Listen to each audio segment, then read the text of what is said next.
Je suis Christelle, j'ai 43 ans. Auparavant, j'étais chargée de clientèle dans une société de transport. J'ai intégré la cellule téléphonique en avril 2021 à sa mise en place.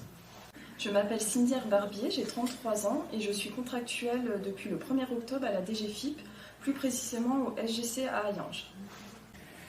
Je suis Sylvie Lebel, j'ai 60 ans.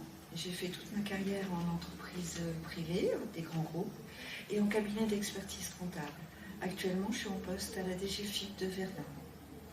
Comment êtes-vous arrivé à la DGFiP ? Alors j'ai travaillé pendant 9 ans en école maternelle en tant qu'agent territorial spécialisé en école maternelle. Suite à la fin de mon contrat, j'ai saisi l'opportunité de me réorienter vers un poste administratif. J'ai donc vu la publication des offres d'emploi de la DGFiP sur le site Place de l'emploi public et j'ai décidé de tenter ma chance. J'ai vu l'offre sur le site Pôle emploi, j'ai postulé, j'ai été retenue et depuis je suis en poste à la DGFiP de Verdun et je suis enchantée. Je suis arrivée à la DGFiP tout à fait par hasard en répondant à une offre d'emploi qui en a découlé un entretien pour intégrer la cellule téléphonique en tant qu'auxiliaire. Avant de prendre vos fonctions, que saviez-vous de la DGFiP ?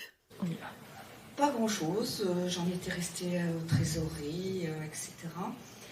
Et puis, depuis que j'y travaille, je me rends compte qu'il y a énormément de fonctions, de postes très intéressants, avec énormément de travail, certes, mais intéressant de bout en bout. Donc, je savais que c'était une administration, qu'elle traitait nos déclarations des revenus ainsi que nos taxes d'habitation et nos taxes foncières. Alors pour être honnête, je n'en savais pas plus que la majorité des usagers, c'est-à-dire payer ses impôts et les taxes. Allez-vous passer des concours ? Donc oui, absolument, je vais m'inscrire au concours d'agencier en avril prochain. Franchement, je ne pense pas. Par contre, si j'avais été plus jeune, sans aucun doute. Oui, j'ai déjà d'ailleurs passé l'épreuve de préadmissibilité du concours de contrôleur des finances publiques la semaine dernière. Recommanderiez-vous la DGFiP à votre entourage ? Je recommanderais tout à fait à mon entourage de la DGFiP. D'ailleurs, j'ai recommandé à ma fille, qui est reconnue travailleur handicapé, qui est venue faire un stage de découverte et qui, je pense, va se diriger pour trouver un poste pour travailleurs handicapés au sein de la DGFiP.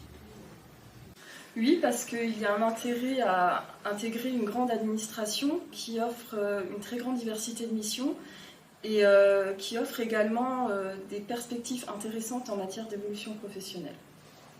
Oui, je recommanderais la DGFiP à mon entourage car il y a de nombreuses possibilités d'évolution. Le travail est enrichissant et très intéressant.